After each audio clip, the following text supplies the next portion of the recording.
Having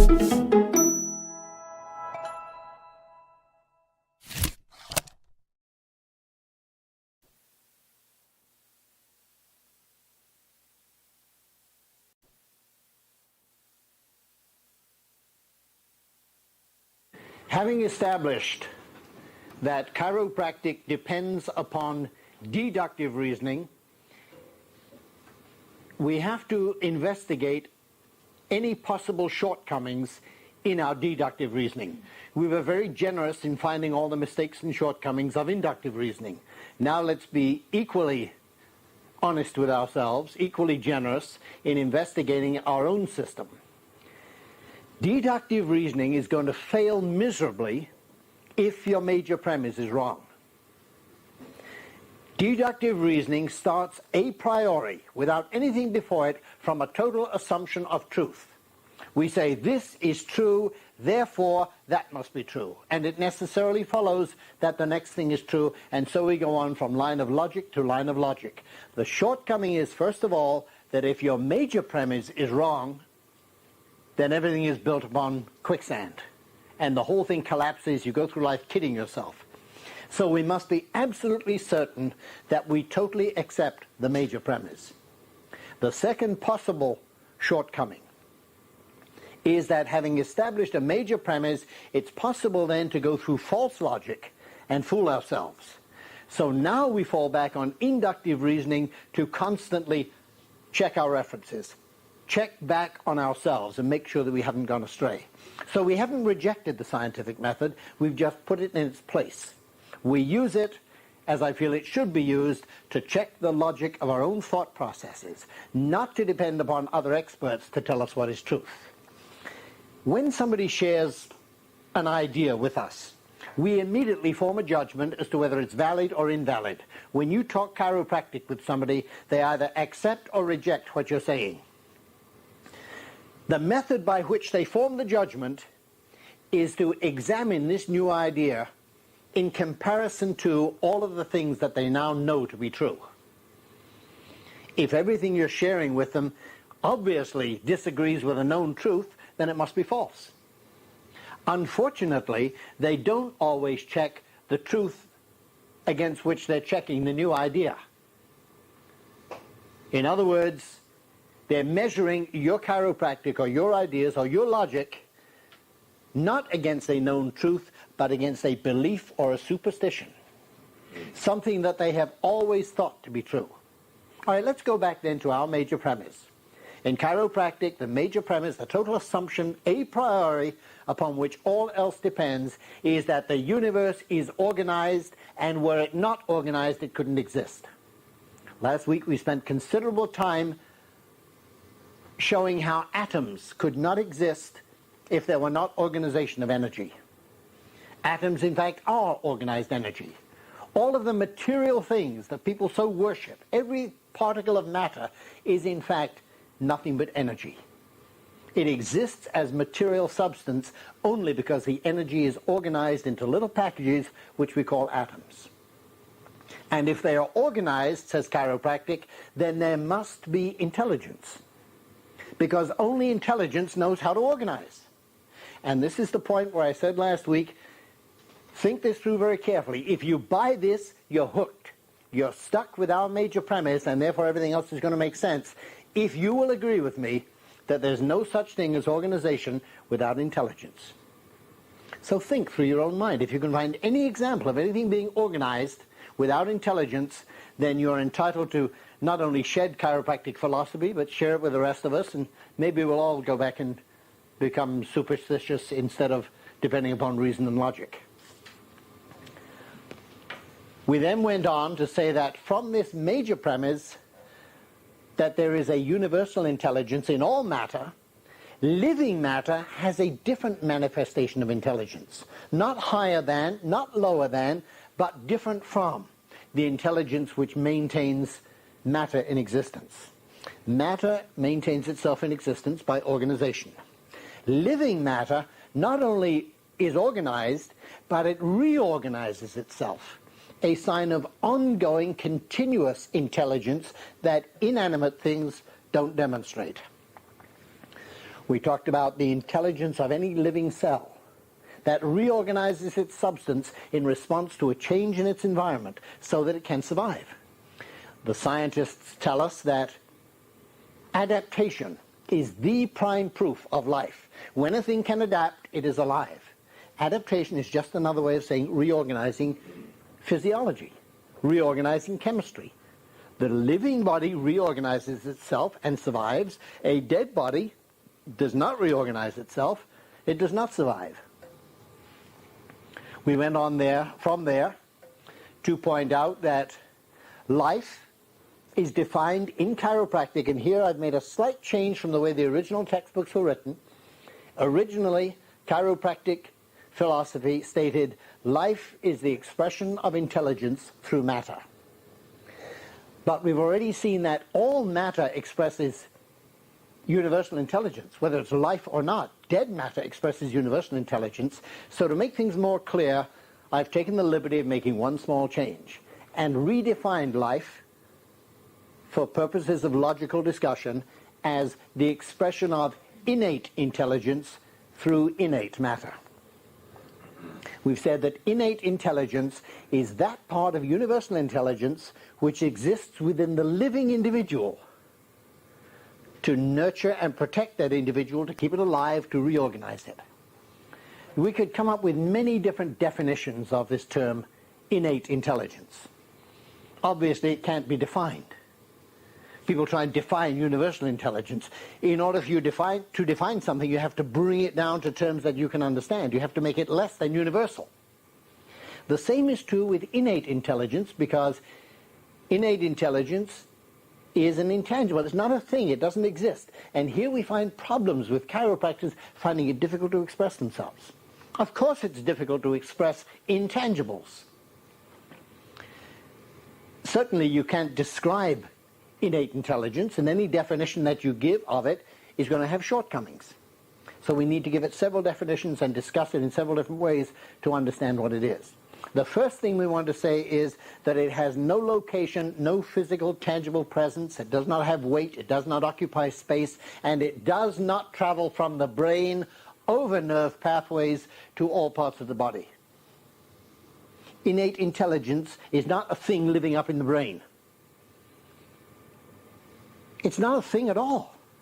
What we're saying is that the 70,000 billion cells that make up the body interact intelligently to work together. And each part has specific functions to perform for the good of the whole.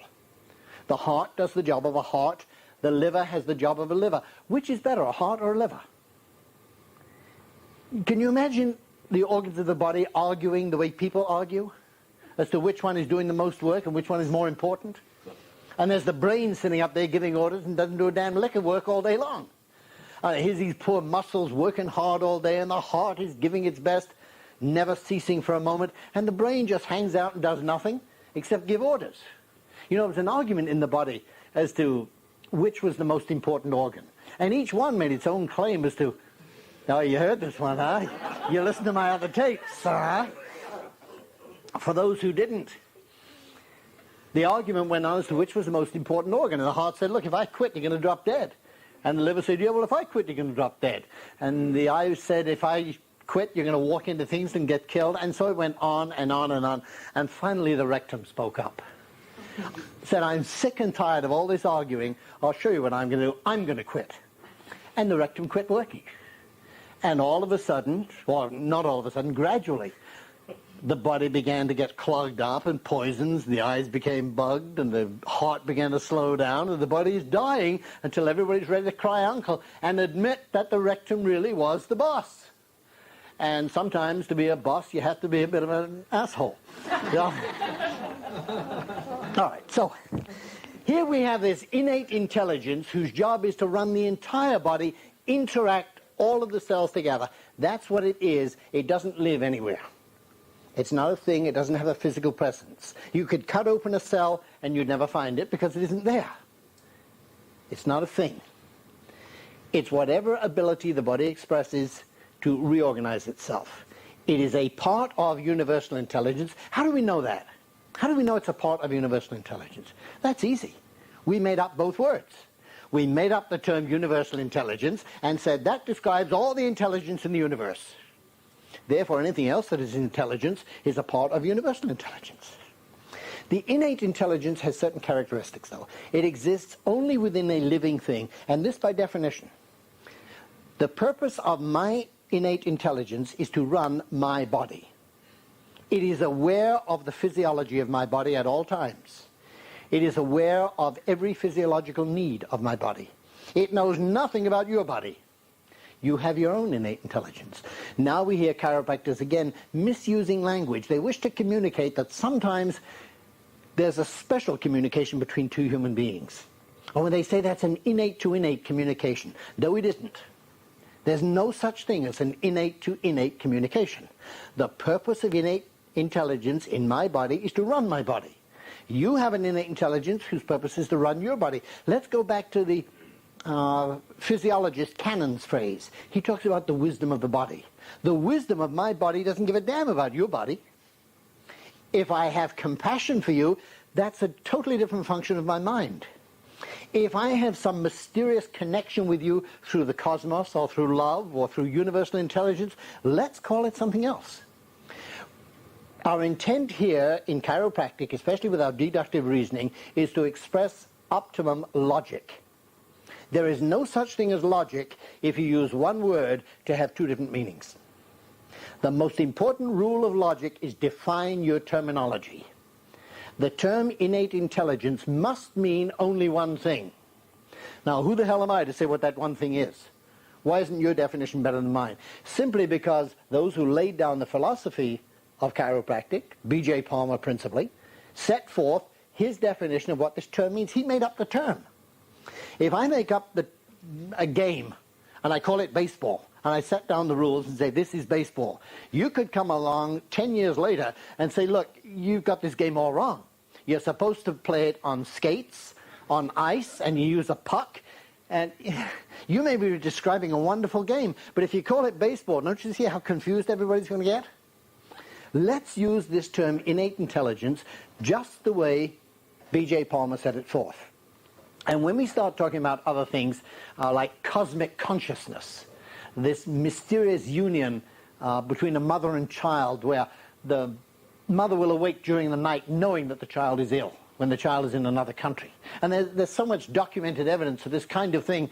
I, for one, would never try and gainsay its existence. But I wouldn't call it innate intelligence. Call it cosmic consciousness. Call it whatever you want. Make up a term. But please leave our chiropractic terms to chiropractic unsullied so they can be used by chiropractors to communicate with each other and with their friends and patients regarding what they're talking about. The term innate intelligence means that part of universal intelligence which exists within the living thing, person, plant, flower, everything that is alive has an innate intelligence, and the purpose of it is to maintain that living thing in life by reorganizing its substance according to need. We said last time that life is the expression of intelligence through matter. We said we'll further refine it and say life is the expression of innate intelligence through innate matter. Therefore, for there to be life, there must be first innate intelligence, but there must also be innate matter. Life, as we're using the term, is not a spiritual thing. When you leave this life, you're no longer alive. Life, by definition, is the union of innate intelligence and innate matter. There must be matter involved. If we will use the term life only for that situation, then we can communicate comfortably. So when I use the term, that's exactly what I'm going to mean. When innate intelligence is expressing through innate matter, that is life. We further said that for innate intelligence to express through innate matter, there must be some link, something that connects the two. Let's talk for a moment about the difference between life and death. In a living person, there is innate intelligence expressing through innate matter. A split second later, that person is dead. What happens to the innate intelligence? Where does it go to? Where does innate intelligence go when you're dead? Well, it doesn't go anywhere. It wasn't anywhere in the first place. Well, doesn't it go back to universal? No, it never left universal. See, we've got to stop talking about intangibles as though they had tangible presence. Let's talk for a moment about the corpse, the physical substance of the body. Where does it go when you die? It doesn't go anywhere. It loses identity. Gradually, it will disintegrate. Part of it will be recycled through microorganisms. Part of it will go back into the soil. Part of it will grow into a tree, and somebody will pick an apple and off a tree and bite into it, and they're eating somebody else's Aunt Nellie from 200 years earlier. Matter is neither created nor destroyed in the normal course of events, and the same substance is used over and over and over again.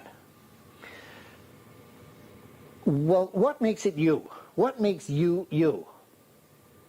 Why aren't you just part of the universal matter? You are part of the universal matter.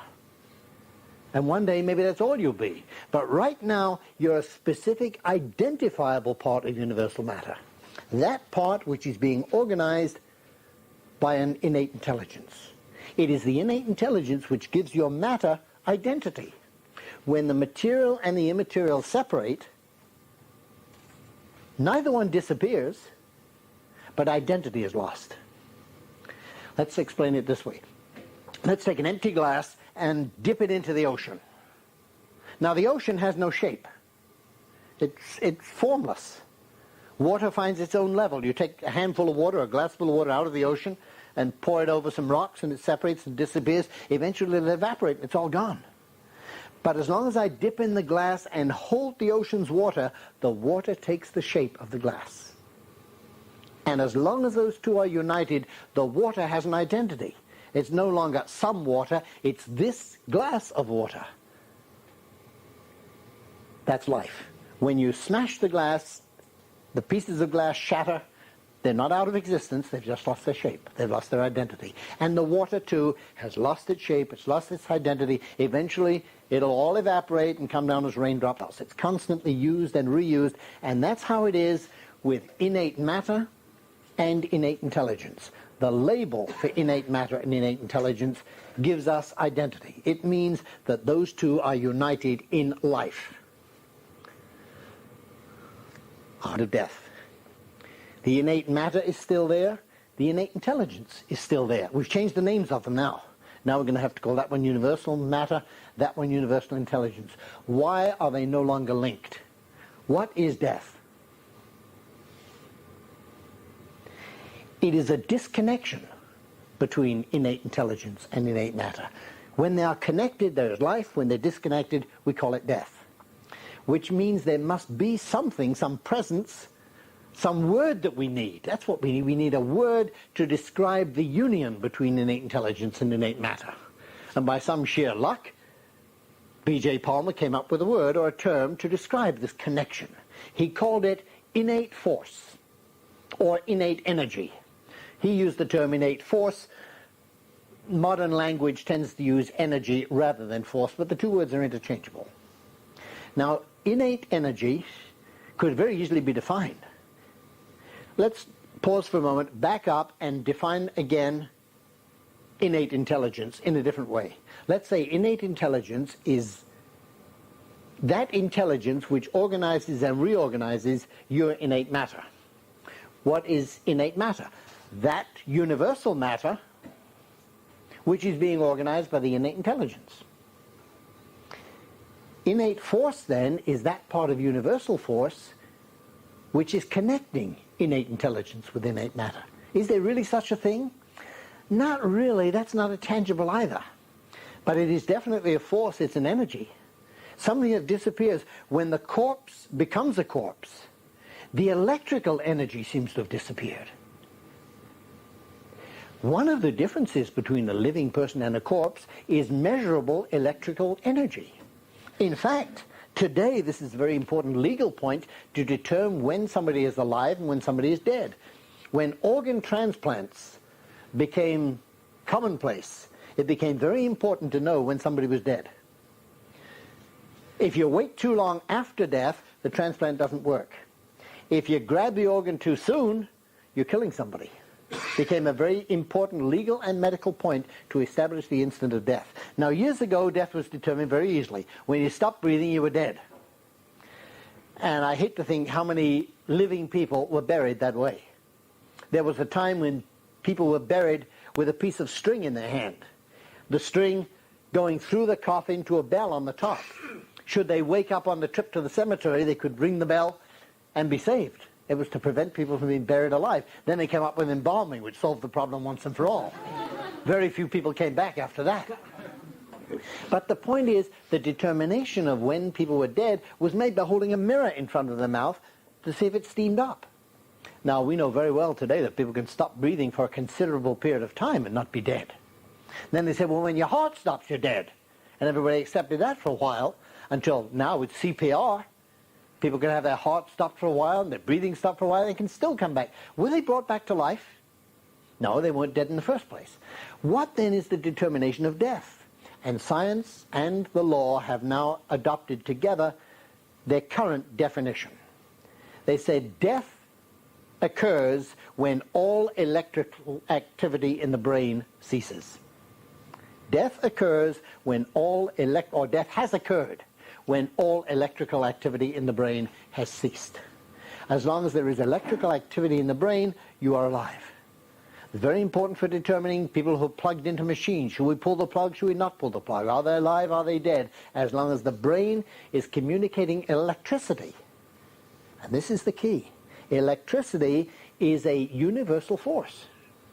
The lightning that we saw outside the night before last, that's electricity. It is a universal force, and yet harnessed and used within the body, it is the substance of life.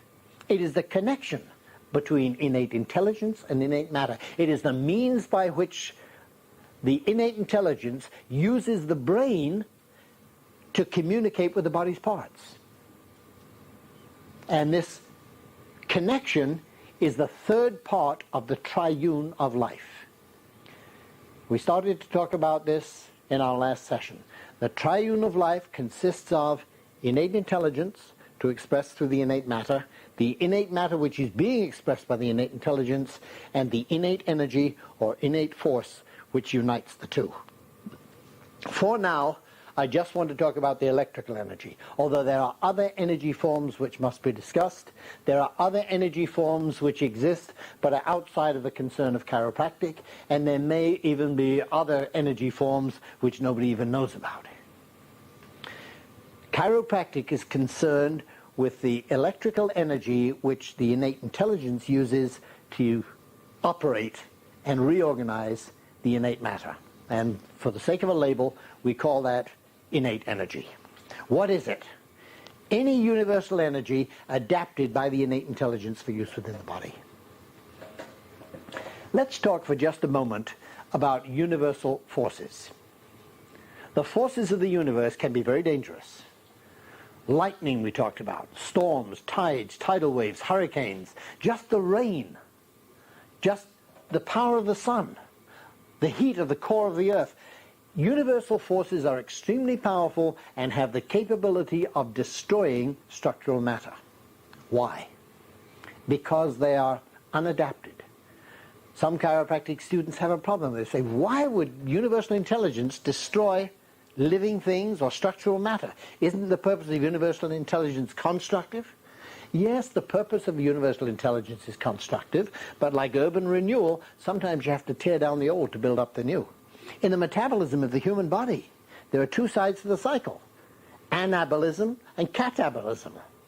There must be a tearing down for there to be a breaking up, a constant cycle of renewal. And some forces break down and others rebuild. Universal intelligence is always constructive. Universal forces tend to be destructive towards structural matter because they're unadapted. Very few of us can withstand being struck by lightning or hit by hurricanes. I mean, these unadapted forces are pretty dangerous. So much so that we have used our educated mind, our educated brain, nothing to do with innate intelligence, our educated brain, whose purpose is to relate us to the outside world. Innate intelligence has the purpose of relating us to the inside material. Educated mind relates us to the outside world and to each other. That educated mind is clever enough in some instances to adapt universal forces, convert them from being destructive into constructive. Dams that are built that can stop torrential rains from wiping out villages and towns and convert the energy instead into electricity which lights cities. Destructive or potentially destructive energy turned to constructive use by the educated mind adapting it. Universal forces, by definition, are unadapted, untamed, wild, and therefore can be destructive. Innate forces are those parts of universal forces which have been adapted by the innate intelligence for use within the body. When they're adapted, they're tamed, they're utilized. And the one we're talking about is electricity. Literally electricity. Your body runs on electricity. The electroencephalogram measures the electrical output of the brain. There have been experiments performed in which electrodes have been placed in the head, gathering the electricity not to measure it, but to cause it to operate electric trains. In the University of Pennsylvania, many, many years ago, an experiment was done in the medical department subdivision of pathology in which they hooked electrodes into the brain of a living rabbit, and at the other end of the wires attached to the electrodes, they ran a radio that had no batteries, wasn't plugged in anywhere else, had no power source. It ran off the brain power of the rabbit. Now, because it was drawing off the life energy of the rabbit, pretty soon the rabbit died. Then the radio stopped. So they plugged in another rabbit, and off it went again. The thing that keeps you alive is the electrical energy generated in the brain. We said no organ really is more important than any other, but the brain is the organ that has the task of generating this electricity. At least that's one theory. I must give you both theories on this. One theory is that the brain is a generator that makes electricity and passes it to all parts of the body, keeping the corpse alive, because when it doesn't have electricity, it's a corpse. The other theory, equally accepted, is that the brain is not a generator, it's a converter that converts universal electricity, static electricity from the environment. And they're now pinpointing somewhere in the brain, in the environment, of the pituitary gland, that they believe, pure hypothesis, pure theory, that they believe converts static electricity into life electricity. One way or the other, whether the brain generates it or merely converts from the outside world, the brain is the source of electrical energy that keeps you alive. If that energy is ever stopped, your innate intelligence, your innate matter are no longer connected, you're dead. Legally as well as in every other way. Would seem rather important then to keep that connection going. And that, strangely enough, is the purpose of chiropractic. To keep the communication lines open so that the electrical energy generated in the brain or dispersed from the brain reaches all parts of the body. Now, it's interesting to note that in textbooks of neurophysiology, some textbooks, maybe 600 pages, they'll devote 300 pages talking about sensory impulses, 300 pages talking about motor impulses, and about one short sentence, or two at the most, about trophic impulses. Trophic impulses are those electrical impulses that keep the body alive. Why do they only get two sentences? Because nobody knows anything about them except they're there. Those are the ones that kept the radio going from the rabbit's brain. Those are the ones that keep every cell in your body alive. Let's talk about the different types of electrical energy from the brain to all parts of the body. Sensory impulses allow the parts of the body to inform the brain. Remember, the brain is the central computer. It is not the home of the innate intelligence. Innate intelligence, we've said, doesn't have a home. But the brain, nevertheless, is the central computer that receives all information about every single part of the body. That information comes in over sensory nerve pathways. If those sensory nerve pathways are not free to carry their impulses, then the brain is getting false information or lack of information. Result, the organization becomes chaos. The great harmony that we call life and health becomes less than total. so we have some disharmony, or dis-ease if you prefer the chiropractic term. The motor impulses, on the other hand, run from the brain to the body parts. They cause the body parts to do what they can do. For example, a muscle cell is capable only of doing one thing. Well, one of two things. A muscle cell can either contract or relax.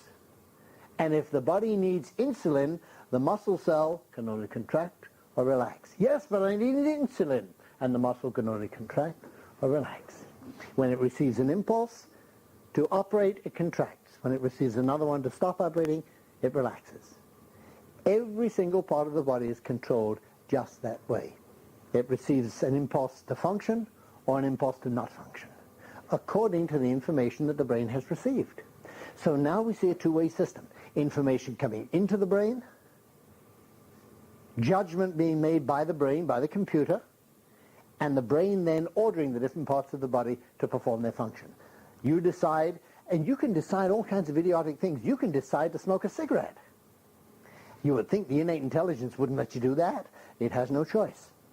The educated mind can run your body. It takes over from the innate intelligence, and it can... Now, if you wanted to smoke a cigarette, you couldn't do it, because you don't know which muscles to contract. So you have to pass the request on to your brain. And the brain knows exactly which muscles to contract to have you open the pack, take out the cigarette, light it, breathe it in, and then it knows which muscles to contract to cough and splutter and sneeze or so on. Now, every single physiological thing you do is controlled by the brain on receipt of information and on the sending out of motor impulses. What then are the trophic impulses? Oh, those are not important. They're just the impulses that keep the cells alive. Without those, nothing happens except death. So now we see the three types of impulses. All three of them pass from the brain to all parts of the body via the nerve system. In spite of what all of our medical friends say, there's only one nerve system in the body. You don't have a central nerve system and a peripheral nerve system and an autonomic nerve system. You have a nerve system which has all those parts. And all of those parts are given labels by those who need to study them. But the poor innate intelligence never studied them, it just uses them. And it uses all of the parts of that system to make you work perfectly. Provided, of course, there's no interference to the physical nerves themselves. Chiropractic learned in the beginning and was based upon the fact that any distortion of the bones of the spine can in fact irritate the very nerves that they're meant to protect. That's labeled vertebral subluxation. And chiropractic started out as an intent to correct those vertebral subluxations by using the bony processes as levers, using the hands to introduce forces for the correction of the subluxation to restore the openness of the nerve channels so that the innate intelligence can once again run all parts of the body in coordination. Now, one of the troubles with dealing with the innate intelligence is that we don't have access with our educated mind to all of the knowledge that the innate intelligence has. But so often, we decide to take the running of our body away from the innate intelligence and put it into the educated intelligence. And if that weren't bad enough, not only do we depend upon the educated intelligence, but we'll ask somebody else's educated intelligence, what should my body be doing? And so we find chiropractors telling people, you should be drinking 8 to 10 glasses of water a day. The fact is, the chiropractor hasn't the faintest idea how much water your body will need today or tomorrow, how much it needed yesterday. We've fallen back into the trap of inductive reasoning of going on averages. My intent is to help chiropractors find their way back to their own philosophy and the chiropractic, where we will respect the responsibility of the innate intelligence to run the body. It is the only intelligence there is that knows all about that body. Nobody else's educated mind can know about the physical body. Chiropractors, let me ask you this. You've all recently studied splanknology. You refresh your knowledge. You go to continuing education seminars. You know all about the liver, right? Would you please cast your mind down into your own liver?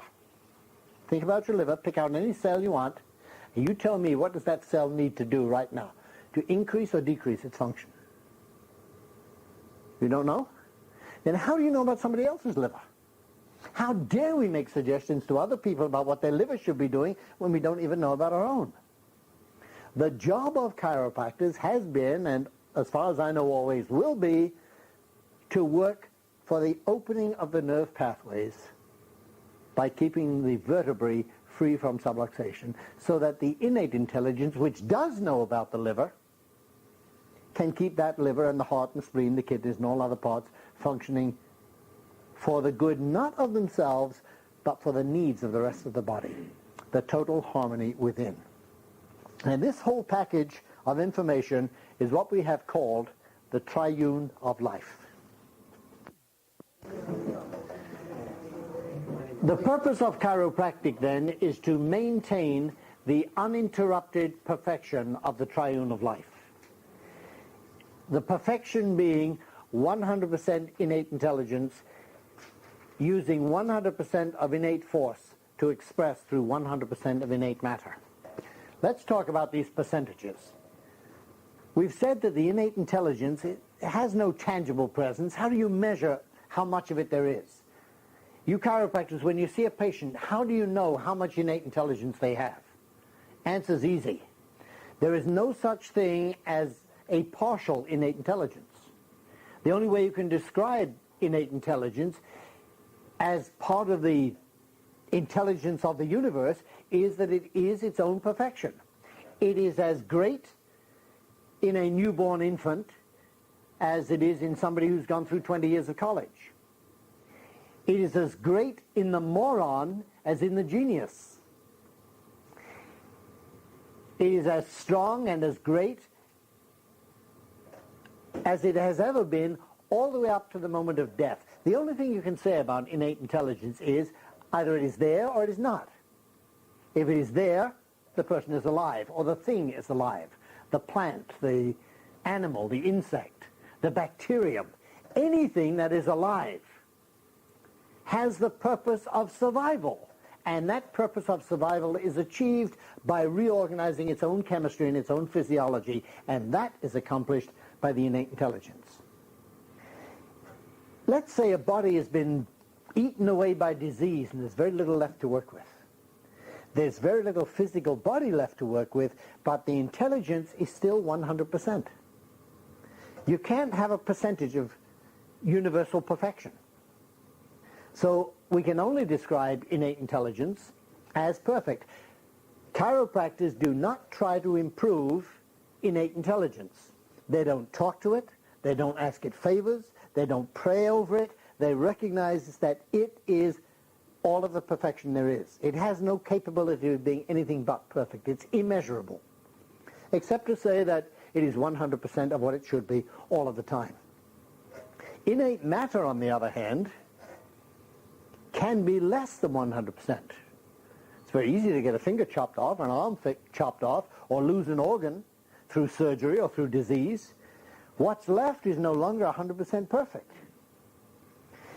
I think we could safely say that health is 100% expression of innate intelligence through innate matter. In other words, health is 100% of life, which means nobody is totally healthy. I mean, is there anybody born who doesn't have some genetic weakness that they picked up? Certainly after they're born and obstetricians start putting drops in their eyes, killing cells, they're no longer perfect. After giving shots and vaccines and changing their chemistry, they're no longer perfect. After they go through circumcisions and other surgery, they're no longer perfect. Which means that nobody really is totally healthy. And chiropractic can't make them healthy and doesn't try. Chiropractic does not try to improve the innate intelligence because it's perfect to start with. And chiropractic does not try to improve the innate matter, because chiropractic teaches that the regulation of innate matter must be done only by innate intelligence. We don't try and improve the matter, we don't try and change the matter, we don't put things into the body, we don't take things out of the body. In fact, chiropractic, while it recognizes innate intelligence and innate matter, has nothing to do with either one. It recognizes that they're there and says they're really not our business. One is already perfect, and the other one is as perfect as the innate intelligence can make it. Our concern is the innate force, the link between the two. That's what chiropractors deal with. Now, we've said the innate intelligence is perfect. The innate matter, the body, can be, and usually is, less than perfect. What about the innate force? Is that perfect or not? When it starts out perfect, the innate force, remember, is generated by the brain in response to innate need. It starts out perfect, but like all universal forces, it can be interfered with. Did you know that universal forces can be interfered with? Every chiropractor who takes x-rays uses a lead shield to block in those universal forces. When you put up an umbrella to stop the rain, you're diverting a universal force. You put up a dam to change the course of a river, you're blocking a universal force. Of course you can block universal forces. And innate forces are merely universal forces being utilized by the innate intelligence. And they too can be blocked. Let's talk a little more about particularly these electrical forces of the universe. Electricity is expressed really in two forms, kinetic electricity and static electricity. It is very easy to block electricity that's traveling along a wire. Just cut the wire. Electricity in the air around us, static electricity, is much more difficult to control or block. And yet, strangely enough, electricity seems to seek out conduction, loves to travel over things. When a tree is struck by lightning, it's really not because the lightning hates the tree and wants to get rid of it. It's an eyesore. Kill that tree, kill that person, kill that house. No, that's not the way it goes. The lightning strikes the tree because it is seeking the shortest conduction, the shortest route down to the ground. And the tree, being alive, is filled with life. There's a myth that lightning does not strike in the same place twice. That is a myth. However, there's a certain amount of truth in it.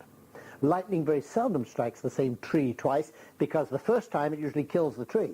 And a dead tree loses all of its moisture. And dead wood with no moisture is not a good conductor at all. See, different substances have different degrees of conductivity. Water is an excellent conductor, except pure water, and there's almost no such thing as that. Water with minerals in it, as in the sap of a tree, is a great conductor. Your blood, your body, you're a great conductor of electricity. That's why people get struck by lightning. And if you're smart, you stand next to a lightning rod, which is an even better conductor and is taller than you. So the lightning hits that and goes into the ground and leaves you alone. We can learn from electricity in the universe. Electricity in the body, remember, must behave according to the same laws that run all electricity. Electricity travels much better when it's conducted than when it's not. Different tissues in the body have different qualities of conductivity, different properties. The best conductor of all, just like the copper lightning rod, is nerve tissue. That's a great conductor of electricity. But muscle tissue conducts electricity. Heart muscle particularly is a wonderful conductor of electricity. Blood is a good conductor. Every cell, all the cell tissues are good conductors. The only tissue in the body that's not a very good conductor would be something like cartilage, which has a very low percentage of living cells, a very high percentage of inert matrix. So it's not a terribly good conductor of nerve impulses. Nerve impulses, mental impulses, brain impulses, all forms of electricity. And they travel very well over nerves. So the innate intelligence in designing this body, and it does, remember the innate intelligence made this body out of whatever mom and dad ate. Essentially, that's what became a human being. The innate intelligence formed a perfect human being and regulated, and it grew and regulated, and it grew, and is still regulating all through life by organizing inert matter into living matter. And this wonderful innate intelligence made nerve tissue in order to conduct impulses. Why? Because that's the best tissue to do the job. It's most highly conductive.